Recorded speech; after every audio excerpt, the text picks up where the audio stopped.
The Roman Empire controlled 30% of the world's wealth for 400 years. Then they made one decision about their currency that destroyed everything.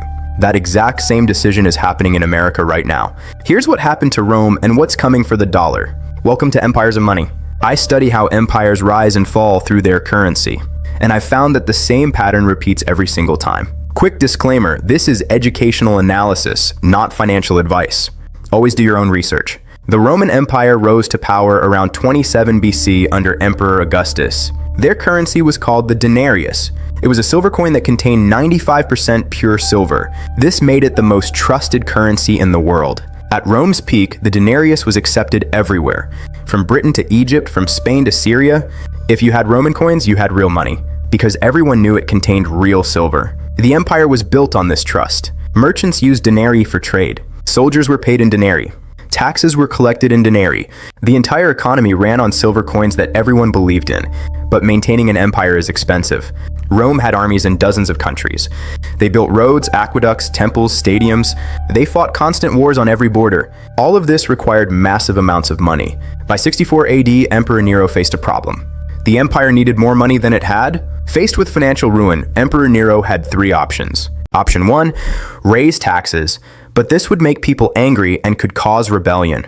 Option 2, cut spending, but this meant smaller armies and less territory. The empire would shrink. Option 3, debase the currency, reduce the silver content in coins, but keep calling them denarii. Make more coins from the same amount of silver. Nero chose option 3. He reduced the silver content from 95% to 85%. He mixed in 10% copper but kept the coin looking the same. Most people didn't notice at first. This is the moment everything changed. Once you start debasing currency, you can't stop. Because the problem that made you do it the first time never goes away. You always need more money. Emperor Trajan reduced it to 75% silver. Emperor Marcus Aurelius reduced it to 70%. Emperor Septimius Severus reduced it to 50%. Each emperor debased a little more than the last. By 250 AD, under Emperor Decius, the denarius was only 5% silver. 95% copper, painted silver on the outside. It was fake money pretending to be real, and everyone knew it. When people realized the coins were worthless, they stopped accepting them. Merchants demanded more denarii for the same goods. What cost 2 denarii in 64 AD cost 200 denarii by 301 AD. That's 100 times inflation in 240 years. The empire tried to force people to accept the debased currency. They made it illegal to refuse denarii. They executed merchants who raised prices. But you can't force people to trust fake money. By 301 AD, Emperor Diocletian issued the edict on maximum prices. He fixed prices on over 1,000 goods by law. Bread must cost this much, wine must cost this much, labor must cost this much. Anyone charging more would be executed. It failed completely. The experiment was over. People stopped selling goods rather than sell at government-fixed prices. Food disappeared from the markets as supplies dried up. The economy collapsed into barter. Silver and gold became the only real money again. In 310 AD, Emperor Constantine created a new currency, the solidus, a gold coin with real gold content. This admitted the denarius was dead. 400 years of currency debasement had destroyed Rome's money. The empire survived another 150 years but never recovered its former power. The debasement of currency marked the beginning of Rome's decline. Not the cause of everything, but a critical turning point. Now look at the United States dollar today. Same pattern, same decisions, same outcome likely. In 1971, President Nixon ended the gold standard. Before that, dollars could be exchanged for gold. After 1971, dollars were backed by nothing except government promise. This is the moment the US chose debasement. Since 1971, the dollar has lost 97% of its purchasing power. What cost $1 in 1971 costs $7 today.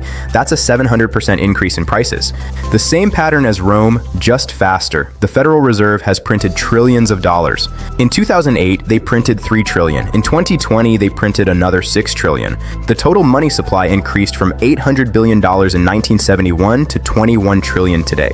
That's 26 times more dollars in 53 years. Just like Rome, the US faces the same 3 options: raise taxes, cut spending, or print money.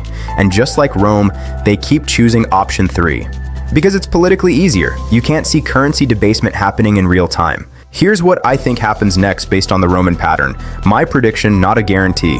In the next 5 years, the dollar continues losing purchasing power at 5 to 8% per year. Official inflation stays at 3%, but real inflation is much higher.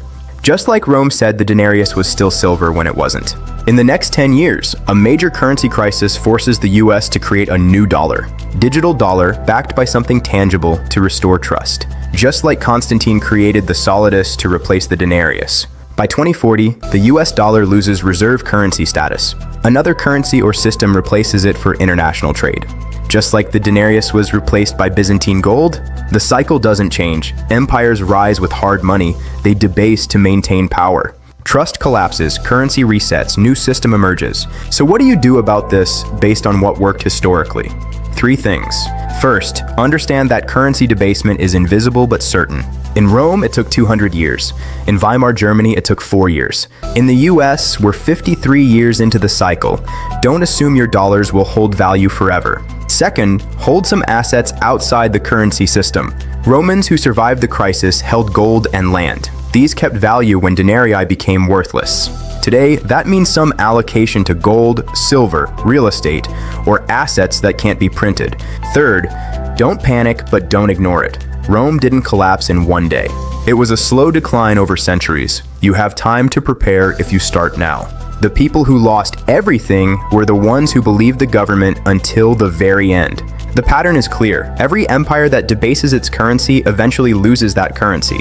Rome took 400 years. The US is 53 years in.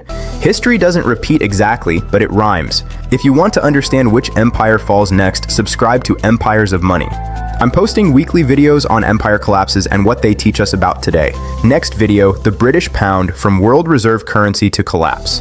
How Britain lost its empire through currency debasement and what it means for the dollar. Drop a comment, which empire should I cover next? Roman, Ottoman, Spanish, British, Chinese? I read every comment. Thanks for watching Empires of Money. Don't let your empire fall.